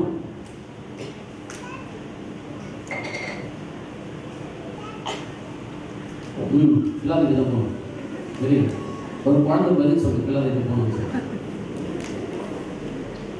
அங்கே விசாரித்த பிறகு, தலைமை குறி விசாரித்த பிறகு பிலாத்துக்கிட்ட போனோம். எங்க போனோம்? பிலாத்துக்கிட்ட போனோம். இயேசு எப்படி கொண்டு போனாங்க தெரியுமா? பயங்கரமான செயின்லாம் கட்டி, ஒன்றும் திருப்பில்லை, திருப்பிடாத ஒருத்தரை செயின்லாம் கட்டி கூட்டு போறாங்க. ஏன்னா பிலாத்து அதை பார்த்த உடனே இவன் குற்றவாளி, இவன் மோசமானவன் சொல்லணும். இதற்காக அவருடைய பெயரை களங்கப்படுத்துவதற்காக, அவரை நற்பெயரை களங்கப்படுத்துவதற்காக அழைத்து இழுத்துட்டு போறாங்க. இன்றைக்கு நம்முடைய வார்த்தைகளினால, செயல்பாடுகளினால பல மனிதர்களை நாம் களங்கப்படுத்திக் கொண்டிருக்கிறோம், நற்பெயரை கெடுக்கிறோம். இதை போப் பிரான்சிஸ் சொல்லுகிற பொழுது ரொம்ப அழகாக சொல்லுவார். யார் யார் கேரக்டர்லாம் நம்ம அசாசினேட் பண்றோமோ அவங்கெல்லாம் கொலை செய்யறதுக்கு சமம். எதுக்கு சமம்? கொலை செய்யறதுக்கு சமம். அதுக்கு பதிலாக நீ குத்திட்டு போயிட்டேன்னு அர்த்தம், கத்தி எடுத்து குத்தி சாகடிச்சு போயிட்டேன்னு அர்த்தம். இல்லாதது பொல்லாதது பேசி அவங்களை அவமானத்துக்கு உட்படுத்தி, அவங்களை தனிமைப்படுத்தி, அவங்களை அசிங்கப்படுத்துறதுக்கு நீ கத்தி எடுத்து குத்திட்டு போயிடலாம். அதான் போப் பிரான்சிஸ் சொல்றது. நமக்குரியவர்கள் அதை விட மிக முக்கியமான இயேசு சாவுக்கு இன்னொரு அநியாயம் காரணம் எதுன்னு சொன்னா, அநியாயமான மக்கள் தீர்ப்பு. ரொம்ப கேட்கிறாரு, யார் வேணும் உங்களுக்கு? பரபாஸ் வேணுமா இல்லை இயேசு வேண்டுமா அப்படி கேட்கும்போது மெஜாரிட்டி தான் வந்தது. ஏன் பரபாஸ் கேட்டாங்க? ஏன் கேட்டாங்க? இயேசுவை சாகடிக்க வேண்டும். யாரு? அப்படின்னா அங்க எல்லாம் செட் பண்ணிருப்பாங்க. நம்ம அப்படியே அரசியல் மாதிரி நடக்குது. அங்க எல்லாம் செட் பண்ணி வச்சு, கத்த வச்சு, அங்கே அவங்க ஓட்டிங் வாங்கி அது மூலமாக அவரை சிலுவையில் ஏற்றுகிறார். இன்றைக்கு நிறைய நேரங்களில் இந்த மெஜாரிட்டியோட ஒட்டி போகும் பார்த்தீங்களா? மெஜாரிட்டி நிறைய நேரங்களில் தேவைப்படுகிறது. ஆனால் மெஜாரிட்டி எதிர் போகும் பொழுது நம்ம இயேசுவை நிச்சயமாய் கொலைகளத்திலே நம்ம ஒப்படைக்கிறோம். அது மட்டும் இல்லாமல் வார்த்தைகளால் அவமானம். அவர் முன்முடியெல்லாம் சொல்லிட்டு இதோ யூதரின் அரசன். இன்னைக்கு நிறைய வார்த்தைகளால நம்ம வஞ்சனைகள் செய்கிறோம். வஞ்சனைகள் இன்னைக்கு இயேசு எப்படி இருக்கு மாதிரி யோசிச்சு பாருங்க. சும்மா நமக்கு யாருன்னா ஒருத்தர் சின்னதாக எதனா சொல்லிட்டாங்க, பின்னாடி நம்ம கேட்டு கூட இருக்க மாட்டோம். உன்னை பற்றி அப்பா ஒரு விஷயம் சொல்லுச்சுன்னு சொன்னால் போதும், போய் நேரடியாக சண்டை போட்டு தான் நம்ம வருவோம். புரியுதா? இதை விட மாட்டோம், அதெல்லாம் விடவே மாட்டோம். இயேசுக்கு முன்னாடி அவ்வளோ அடி அடிச்சு இயேசு முன்னாடியே சொல்வார், என்னால் முடியாது நினைக்கிறீங்களா? என் தந்தையிடம் சொன்னால் 12 படைக்கு மேல இருக்கிற வானதூதர்களை அனுப்புவார். உங்களால் எதுவுமே செய்ய முடியாது. ஆனால் இந்த மறைவு வாக்குகள் நிறைவேறியாக வேண்டும். அதற்காக தாங்குகிறார். ஆனால் அது எவ்வளோ அவமானம், எவ்வளோ காரியம் பண்ணிருப்பாங்க, எவ்வளோ பேசியிருப்பாங்க. இன்றைக்கு நம்ம ரொம்ப சாதாரணமாக பேசிடுறோம், ரொம்ப சாதாரணமாக பேசிடுறோம், ரொம்ப சாதாரணமாக அடுத்தவங்களை பற்றி பேசிடுறோம். அது எவ்வளோ ஒரு வலி, வேதனை அந்தந்த நிலையில் இருக்கும்போது தான் தெரியும். சில நேரங்களில் நாம் பார்க்கும் பொழுது, இப்போ ஊருக்கு கிளம்பி இருப்பாங்க, அந்த நேரம் பார்த்து கணவனை எழுந்த பெண் வந்தால் உடனே எல்லாம் உள்ள போயிருக்கு. வீட்டுக்குள்ள போய் தண்ணி குடிச்சுட்டு ஒரு 4 மணி நேரம் கழிச்சு திரும்பி வருவாங்க. திரும்ப வந்தால் திரும்ப போயிடுங்களா? இன்னைக்கு அவங்களெல்லாம் அந்த மாதிரி அவமானப்படுத்தும் பொழுது எப்படி நமக்கே தெரியாம அவமானப்படுத்துகிற பொழுது எப்படிலாம் சிலுவையில் கடவுள் அடையணும் நம்ம பாருங்க. அன்பு குறிப்பிலே நியாயப்படுத்துதல். அது பிலாத்து சொல்றான், எதுவும் பேச மாட்டேன், நீ உன்னை விடுவிக்கவும் எனக்கு அதிகாரம் உண்டு, உன்னை குற்றம் சுமத்தும் அதிகாரம் உண்டு. கொடுத்துருக்கலாம்ல, கொடுக்கல. கை கழுவி கொண்டான் பிலாத்து, கை கழுவி கொண்டான். தனக்குரிய நியாயத்தை நியாயப்படுத்திக் கொண்டான். கடைசியாக நமக்கு தண்டனை கொடுக்கப்படுகிற தண்டனை என்ன தண்டனை பாத்தீங்களா? அவருடைய எந்த குற்றமும் இல்லை. ஏன்னா குற்றம் கிளியர் ஆச்சாங்க, சாட்சிட்டே கிடையாது. வழக்கமாய் யூத சட்டங்களின்படி ஒரு மரண தண்டனை நிறைவேற்றினா 24 மணி நேரம் ரிஃப்ளெக்ட் பண்ணிருக்கணும். அவங்க 24 மணி நேரம் டைம் கொடுத்துருக்கணும். இயேசுக்கு டைமே கிடையாது. 12 மணிக்கு போட்டுக்கிறாங்க, அதோட முடிஞ்சு போச்சு. அவருக்கு காலையில முடிஞ்ச அவருக்கு தீர்ப்பு. ஆக இந்த விடியத்துக்குள்ளாக அவருக்கு தீர்ப்பு கொடுக்கப்படுகிறது. அவ்வளோ அநியாயமான தண்டனை கொடுக்கப்படுறாங்க. காரியம் உண்மைறாங்க, அவ்வளோ பெரிய பாரமான சிறுவையை அழுத்துறாங்க, முன்மொழி சுமத்துறாங்க. நமக்குரியவர்களே, இயேசு இதெல்லாம் ஏன் அவர் சுமந்து கொண்டார் என்றால் நம்முடைய பாவங்களில் இருந்து விடுதலையை தருவதற்காக என்கிற ஒரே காரணத்திற்காக மட்டும்தான். பரபாஸ் சாக வேண்டிய இடம் அது புரியுதுங்களா? 3 பேர் இருக்காங்க இல்லையா? கல்வன், நல்ல கல்வன், அப்புறம் இன்னொருத்தர் கெட்ட கல்வன். நடுவில் இருக்கிற யார் புரியுது? யார் புரியுது? ஆக்சுவலா ஏன்னா கிளர்ச்சி செய்தார்கள் அவர்கள். பரபாஸ் புரியுது. அந்த இடத்தை இயேசு எடுத்துக்கொள்கிறார். இன்றைக்கு ஒவ்வொரு நேரமும் நாம் பாவம் செய்யும் பொழுது அந்த இடத்துல இயேசு தன்னை ஒப்புக் கொடுக்கிறார், தன்னை கையளிக்கிறார். அதாவது ஒரே முறையாக ஒரு ஆட்டுக்குட்டியாக அவர் தன்னுடைய ரத்தத்தை சிந்தி விட்டார். இனி நமக்கு மீட்பு என்பதை மட்டும் மையத்தில் கொண்டு அன்புக்குரியவர்களே, நிறைய முயற்சிகளை நாம் எடுப்பது மிக மிக சந்தோஷமான விஷயம். இந்த நவகாலத்திலே பல்வேறு நபர்கள் 40 நாட்கள் ஒரு பொழுது, சில பேர் வெள்ளிக்கிழமை ஒரு பொழுது 40 நாட்கள் மாமிசம் சாப்பிட்டாங்க. பல கோவில்களுக்கு சென்று ஜெபித்து மலையேறி வழிபாடு செய்து பல திருப்பலிகள் கண்டு பல ஆராதனைகளை கண்டு நிறைய முயற்சி எடுத்திருக்கோம். ஆனால் இதெல்லாம் செஞ்சுட்டு அந்த குரூப்ல பிலாத்தாகவோ அல்லது பேதுருவாகவோ அல்லது யூதாஸாகவோ படை தலைவனாகவோ நாம் இருந்துட்டோம்னா மொத்தமும் போச்சு. நான் யாராக இருக்கிறேன் இந்த நாள்ல? இயேசுடைய பாடுகளிலே, இயேசுடைய சிலுவை பயணத்திலே நான் யார் என்பதை நான் நினைவு வேண்டும். ஒருவேளை வார்த்தையால சொல்லணும்னா நான் இருக்கேன், செயல்பாடுனா நான் இருக்கேன், பின்னாடி பேசணும் நான் இருக்கேன். இதெல்லாம் நினைத்து பார்த்து நாம் செய்கிற காரியங்கள்ல இயேசுடைய மனநிலையை பிரதிபலிக்க வேண்டும்.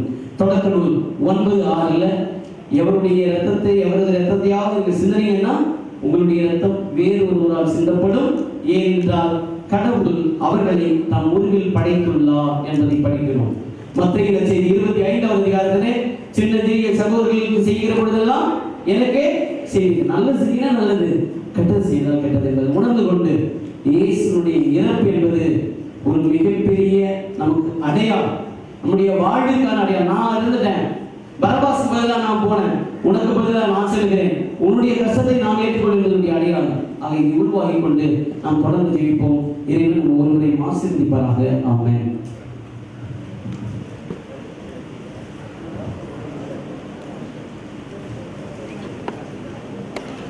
அன்பார்ந்தவர்களே, இப்போது சிறப்பான மன்றாட்டுகள் இடம்பெறுகின்றன. மனித சமுதாயம் முழுவதற்காகவும் இயேசு சிலுவை சுமந்து பாடுகள் பட்டு இறந்தார். அவருடைய பாடுகளின் பலன்களை மாந்தர் யாவரும் பெற வேண்டும் என்பதே இயேசுவின் விருப்பம். எனவே நாம் அனைவரும் அனைத்துலக திரு அவையுடன் இணைந்து உலக மாந்தர் அனைவருக்காகவும் ஜெபிப்போம். முதலில் பொது மன்றாட்டுக்கான கருத்து வாசிக்கப்படும். பின்னர் திரு அவை மரபுப்படி முழங்கால் இடுங்கள் என்ற அழைப்பு கொடுக்கப்படும். அப்போது நாம் அனைவரும் சிறிது நேரம் மன்றாடுவோம். பிறகு எழுந்து நின்றவுடன் அருள் பணியாளர் மன்றாடுவார். இறை மக்கள் அனைவரும் ஆமென் என்று பதிலளிப்போம். உங்கள் பதில், ஆண்டவரே எங்கள் மன்றாட்டை கேட்டருளும்.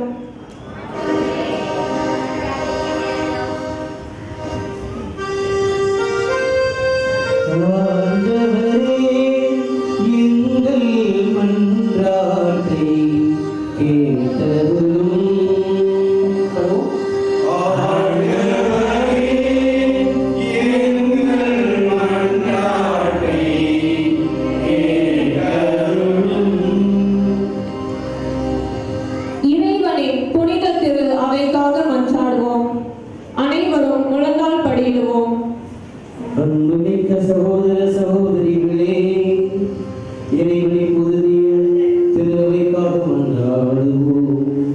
நம் இறைவனும் ஆண்டவருமான உலகின் திரு அவைக்கு அமைதி ஒற்றுமை பாதுகாப்பு அளித்து காக்க வேண்டும் எனவும் நாம் கலக்க வேண்டிய அமைதியான வாழ்வு நடத்தி எல்லாம் வல்ல இறைவனை மாற்றிப்படுத்த நமக்கு புரிய வேண்டும் என்று மன்றாடுவோம்.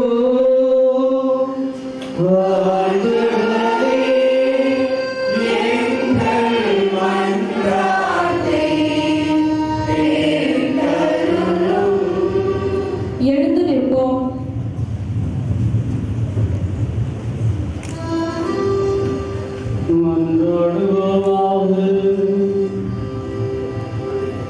என்றென்றுமுள்ள எல்லாம் வல்ல இறைவா, கிறிஸ்துவில் உமது ஆட்சியை மக்கள் இனங்களுக்கெல்லாம் வெளிப்படுத்தினீரே.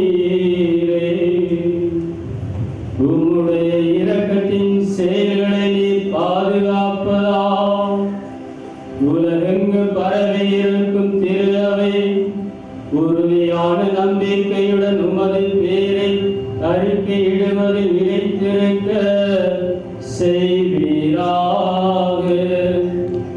எங்கள் ஆண்டவராகிய இயேசு கிறிஸ்துவையாக உம்மை மன்றாடுகிறோம்.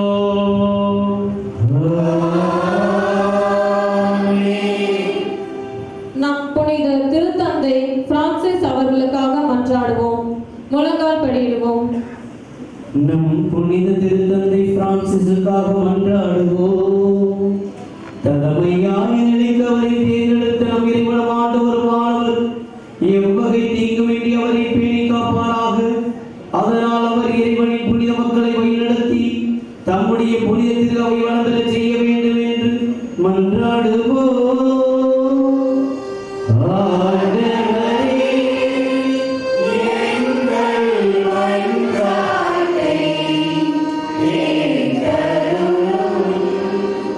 எழுந்து நிற்போம். என்றென்றுமுள்ள எல்லாம் வல்ல இறைவா, உமது திட்டத்தின்படி அனைத்தும் அமைக்கப்பட்டுள்ளன. அதனால் உமது அதிகாரத்தால் ஆளப்படும் கிறிஸ்துவ மக்களாகி எங்கள் வேங்கல்களை பரிவிரக்கத்துடன் கண்ணோக்கியருளும். திரு தந்தையின் தலைமையின் கீழ் நாங்கள் நம்பிக்கையில் வளரும்படி அவரை பரிவுடன் காத்தருள்வீராக. எங்கள் ஆண்டவராகிய இயேசு கிறிஸ்துவியாக உம்மை மன்றாடுகிறோம். நம் ஆயர் நீதிநாதன் அவர்களுக்காகவும் திரு அவையில் உள்ள எல்லா ஆயர்கள், அருள் பணியாளர்கள், திரு தொண்டர்கள், நம்பிக்கையாளர் ஆகிய அனைவருக்காகவும் மன்றாடுவோம். முழந்தாள் படியிடுவோம். நம்மாய நீதிநாதனுக்காகவும் திரு அவையில் உள்ள எல்லா ஆயர்கள், அருள் பணியாளர்கள், திரு தொண்டர்கள், நம்பிக்கையாளர் ஆகிய அனைவருக்காகவும் மன்றாடுவோம்.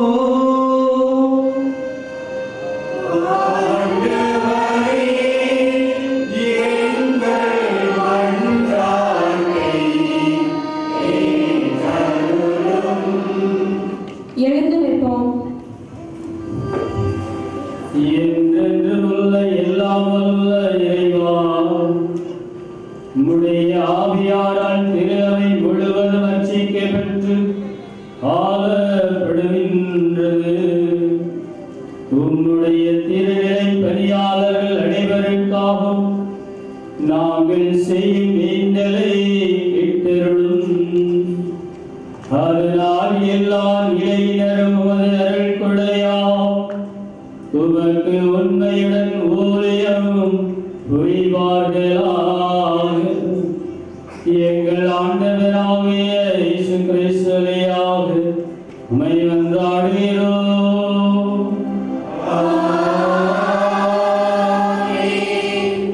கிறிஸ்தவ புகுமுக நிலையினருக்காகவும் மன்றாடுவோம். முழந்தாள் படியிடுவோம். கிறிஸ்துவ புகழினருக்காக மன்றாடுவோம். அதனால் நம் இறைவனும் ஆண்டவருமானவர் தமது இரக்கத்தை பொழிந்து அவருடைய இதயங்களின் செவிகளை திறந்து விடுவாராக. இவ்வாறு அவர்கள் புதுவிதப்படைக்கும் திருமொழிக்கு நாம் தங்கள் பாவங்களுக்கெல்லாம் மன்னிப்படைந்து நம் ஆண்டவர் இயேசு கிறிஸ்துவோடு இணைய வேண்டும் என்று மன்றாடுவோம்.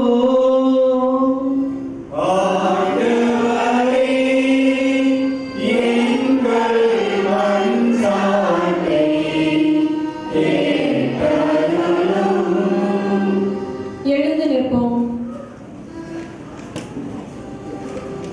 என்றென்றுமுள்ள எல்லாம் வல்ல இறைவா, புதிய மக்களை சேர்த்து திரு அவை என்று வளர்ந்தர செய்கின்றீர். கிறிஸ்தவ புதுமக நிலையினரிடம் நம்பிக்கையும் அறிவும் வளர செய்தருளும். அதனால் அவர்கள் திருமலுக்கு தண்ணீராம் புது பிறப்படைந்து தேர்ந்து கொள்ளப்பட்ட உம்முடைய மக்களின் திருக்கூட்டத்தில் சேர்த்துக் கொள்ளப்படுவார்களாக. எங்கள் ஆண்டவராகிய இயேசு கிறிஸ்துவியாக உம்மை மன்றாடுகிறோம். ஆமென்.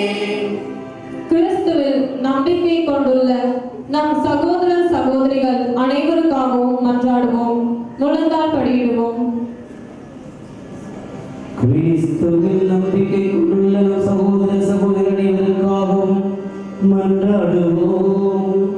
நம் இறைவனும் ஆண்டவருமானவர் அவர்களை உண்மையின் பாதையில் வழிநடத்தி தமது ஒரே திருவையில் கூட்டி சேர்த்துவிட காத்தருள வேண்டும் என்று மன்றாடுவோம்.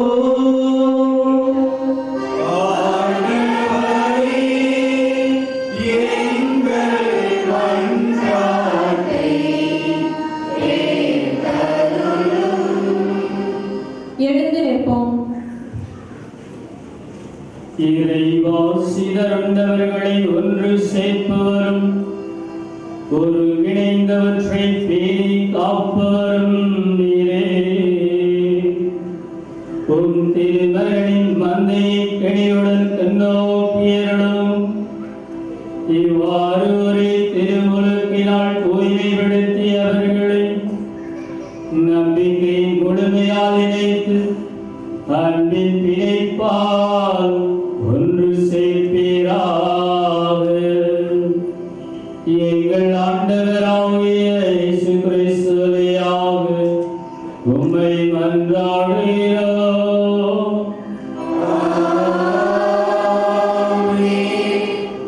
யூத மக்களுக்காகவும் மன்றாடுவோம். முழந்தாள் படியிடுவோம். யூத மக்களுக்காக மன்றாடுவோம். முற்காலத்தில் அவர்களோடு பேசிய இறைவனாகிய ஆண்டவர் தமது பெயரின் மீதுள்ள அன்பிலும் தமது உடன்படிக்கை மீதுள்ள நம்பிக்கையிலும் அவர்களை வளர்ச்சியடை செய்திருக்க வேண்டும் என்று மன்றாடுவோம்.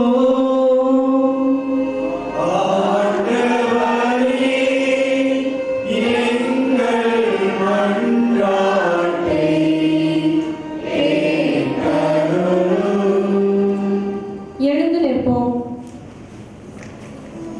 எல்லாம் வல்ல இறைவா, ஆபிரகாமுக்கும் அவரிடம் வழிமரபினருக்கும் நீரும் வாக்குறுதிகளை வழங்கியுள்ளீரே.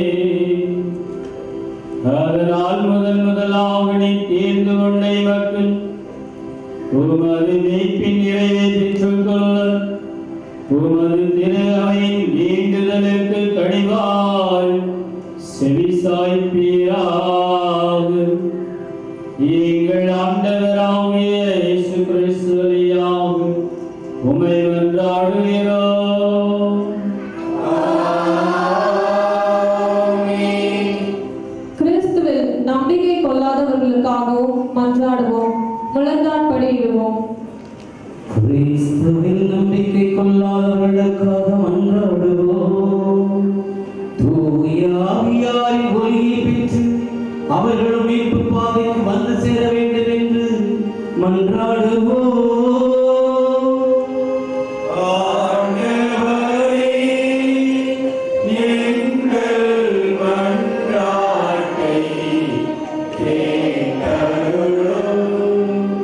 எழுந்து நிற்போம். எல்லாம் வல்ல இறைவா, கிறிஸ்துவை ஏற்றுக்கொள்ளாத மக்கள் உன் தேவன் நேர்மையான இதயத்தோடு நடந்து உண்மையை கண்டடைவார்களாக. நாங்களும் ஒருவர் மற்றவர் மீது எப்போது அன்பு கொள்வதால் மதுவாவின் மறை உண்மை மென்னேடும் புரிந்து கொள்வதில் ஆவல் கொள்வதால் உமது அன்பை இவ்வுலகில் மிக தெளிவாக காட்டும் சாட்சிகளாய் விளங்க செய்வீராக. எங்கள் ஆண்டவராகிய இயேசு கிறிஸ்து வழியாக உம்மை மன்றாடுகிறோம். கடவுளை கண்டறிய முடியாது என்பவர்களுக்காகவும் மன்றாடுவோம். முழந்தாள் படியிடுவோம். கடவுளை கண்டறிய முடியாது என்பவர்களுக்காக மன்றாடுவோம். அவர்கள் நேர்மையான இதயத்தோடு நன்னெறியில் வாழ்ந்து கடவுளை கண்டடையுமாறு மன்றாடுவோம்.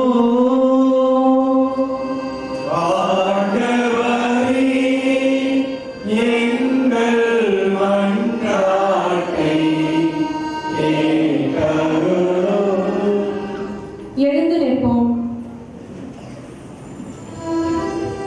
எல்லாம் வல்ல இறைவா, மனிதர் அனைவரும் எப்போது உண்மையே விரும்பி தேடவும் உம்மை கண்டடைவதால் அமைதி பெறவுமே நீர் அவர்களை படைத்தீர். அதனால் இவ்வுலகில் ஏற்படும் எல்லாவித தீங்கு விளைவிக்கும் இடையூறுகளுக்கு நடுவிலும் அவர்கள் அனைவரும் உமது பரிவிரக்கத்தின் அறிகுறிகளையும் உம்மை நம்புவோர் ஆற்றும் நற்செயல்களின் சான்றுகளையும் கண்டுணர்வார்களாக. இவ்வாறு உம்மை தங்களின் ஒரே மெய்யான கடவுள் எனவும் மக்களின் தந்தை எனவும் மகிழ்வுடன் ஏற்றுக்கொள்ள செய்வீராக. எங்கள் ஆண்டவராகிய இயேசு கிறிஸ்து வழியாக உம்மை நன்றாடுகிறோம். நாடுகளை ஆளும் அனைவருக்காகவும் மன்றாடுவோம். முழந்தாட்படியிடுவோம். நாடுகளை ஆளும் அனைவருக்காக மன்றாடுவோம். நம் இறைவனும் ஆண்டவரானவர் தமது திருவுளப்படி உண்மையான அமைதியையும் உரிமை வாழ்வையும் அவர்கள் பெறும் பொருட்டு அவருடைய மனங்களையும் விதைகளையும் வழிநடத்த வேண்டும் என்று மன்றாடுவோம்.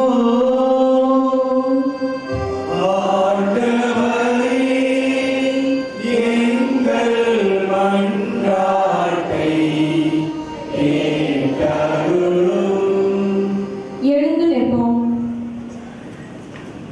இறைவா, மனிதரின் இதயங்களும் அவர்களின் உரிமைகளும் உம் கையில் உள்ளன.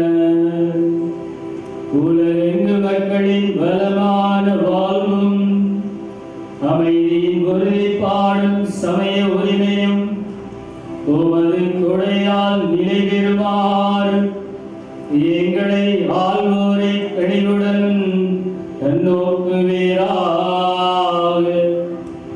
எங்கள் ஆண்டவராகிய இயேசு கிறிஸ்து வழியாக உம்மை மன்றாடுகிறோம்.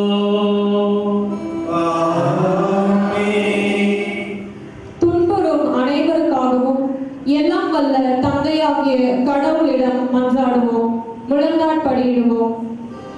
அன்புமிக்க சகோதர சகோதரிகளே, துன்புறும் அனைவருக்காகவும் எல்லாம் உள்ள தந்தையாகிய கடவுளிடம் மன்றாடுவோம்.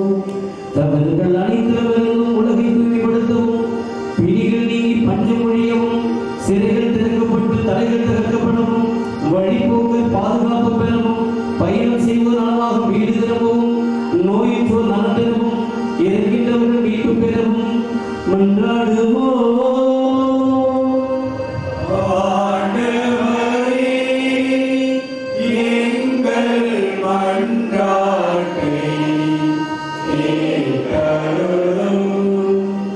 எழுந்து நிற்போம். எல்லாம் வல்ல இறைவா,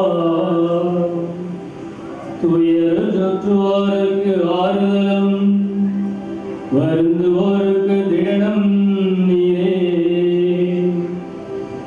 எத்தகைய துன்ப வேளையிலும் உம்மை நோக்கி கூவி அழைப்போரின் மீண்டல் உம் திருமன் வருவனவாக. அதனால் தங்கள் தேவைகளின் இரக்கத்துடன் துணை புரிவதை கண்டவர்கள் எல்லாரும் மகிழ்வார்களாக. எங்கள் ஆண்டவராகிய இயேசு கிறிஸ்து வழியாக உம்மை மன்றாடுகிறோம்.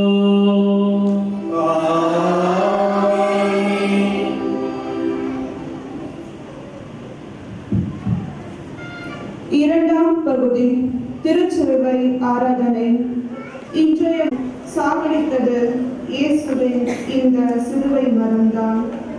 ஆராதனை செய்வோம் அகிலத்தை மீட்ட மரத்தை.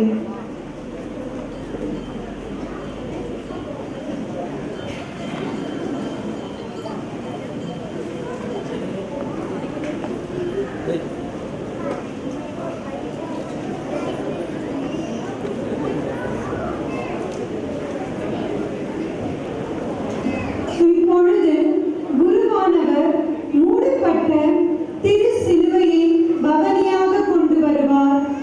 முதல்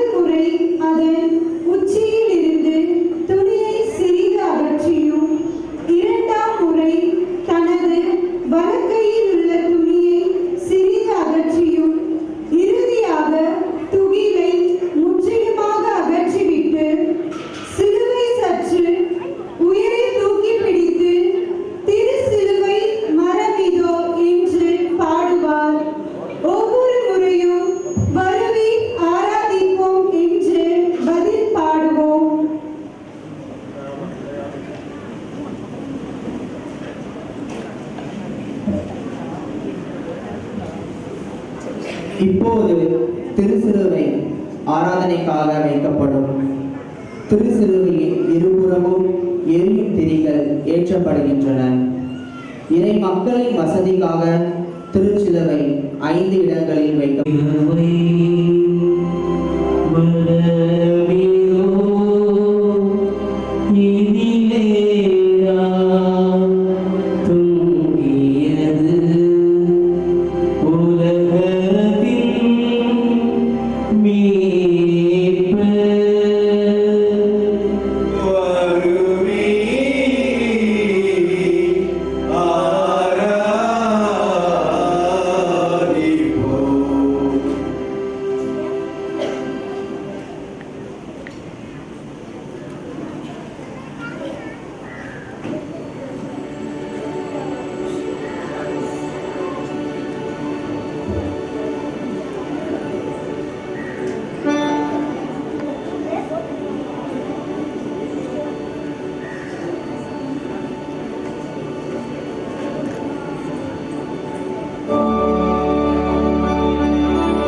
மூன்றாம் பகுதியான திருவிருந்தில் நாம் இயேசுவின் வாழ்வளிக்கும் உணவை உட்கொள்கிறோம். சிலுவை மரத்தினால் வந்த மரணத்தின் மூலம் தன் உடலையும் உதிரத்தையும் உணவாக தருகிறார் நம் ஆண்டவர் இயேசு. இத்திருவிருந்தில் பங்கு கொள்ளும் நாம் ஒவ்வொருவரும் அவரது பாடுகளிலும் மரணத்திலும் மற்றும் உயிர்ப்பிலும் பங்கு கொள்கிறோம். அனைவரும் எழுந்து நின்று பக்தியோடு இத்திருவிருந்தில் பங்கேற்போம்.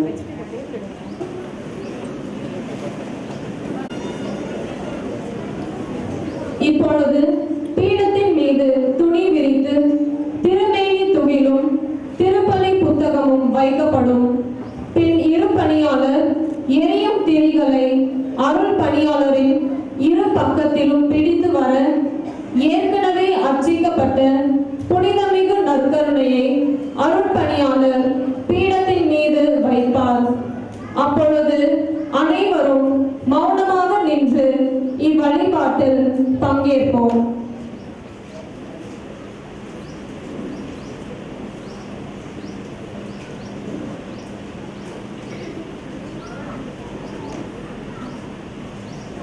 தீர்க்கரின் கட்டளையால் கற்பிக்கப்பட்டு இறை படிப்பினால் பயிற்சி பெற்று நாம் அனைவரும் ஆண்டவரை நோக்கி மன்றாடுவோம்.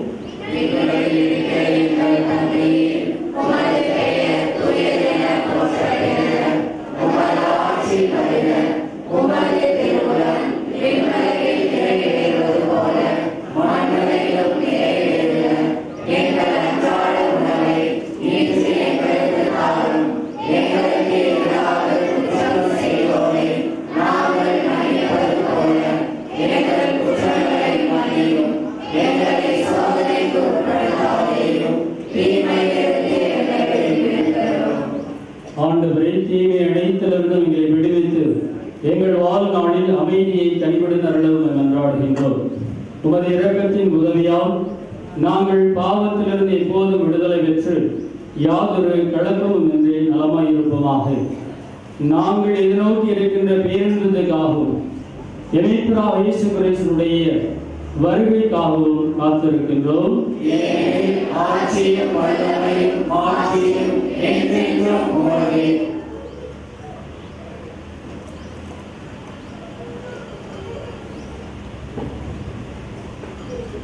இதோ இறைவனின் செம்மறி, இதோ உலகின் பாவங்களை போக்குகின்றவர். இவருடைய செம்மறின் விருந்து கிடைக்க பெற்று நாம் அனைவரும் பேர் பெற்றோம்.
அவர்களுக்கு மன்னிப்பு கிடைப்பதாக, அவர்கள் ஆறுதல் அடைவார்களாக, புனித நம்பிக்கை வளர்வதாக, நிலையான மீட்பு உறுதி பெறுவதாக.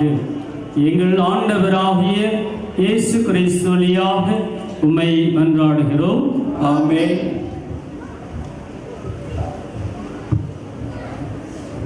மரித்த ஆண்டவரின் பவனி.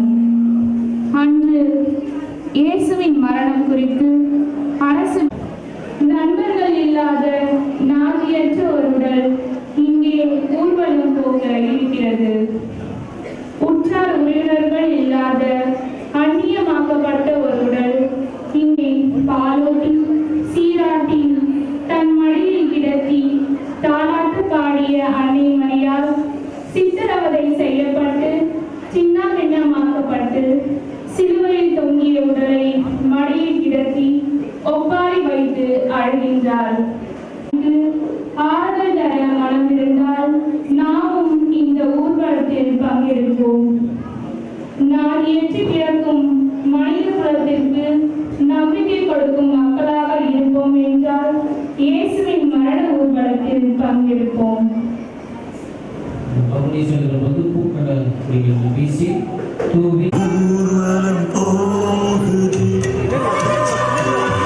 ஊர்வலம் போகுது, ஊர்வலம் இன்று மனிதரின் ஊர்வலம், அன்று இறைவனின் ஊர்வலம், இன்று மனிதரின் ஊர்வலம், அதில் மாண்புகள்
என்னை எடு சொன்னார். முருத்தோலை நீ எடு சொன்னார். கோயிலை கூட்டுன்னு வந்துட்டேன். யார் ஃபாதரா? நீங்கள் எங்கள் வீடு இங்கே இதுதான் வீடு இதுதான் வீடு இங்கே எங்கே ஓ உள்ளே வரணும். ஓ உள்ளே வரணும்.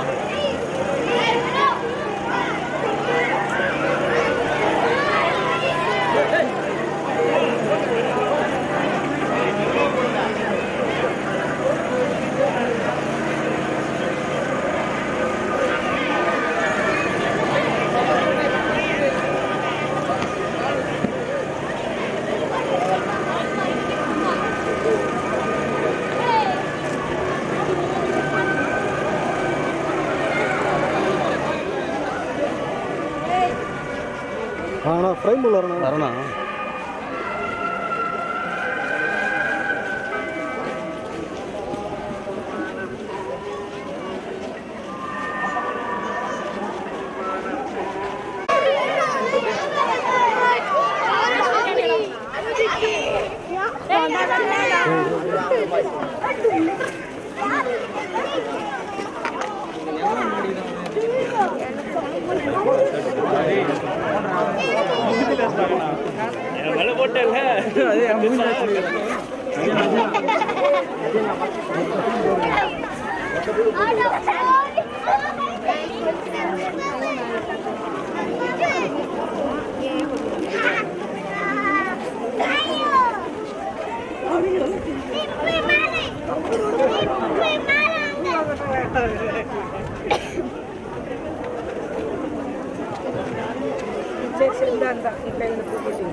வழங்கப்படும்.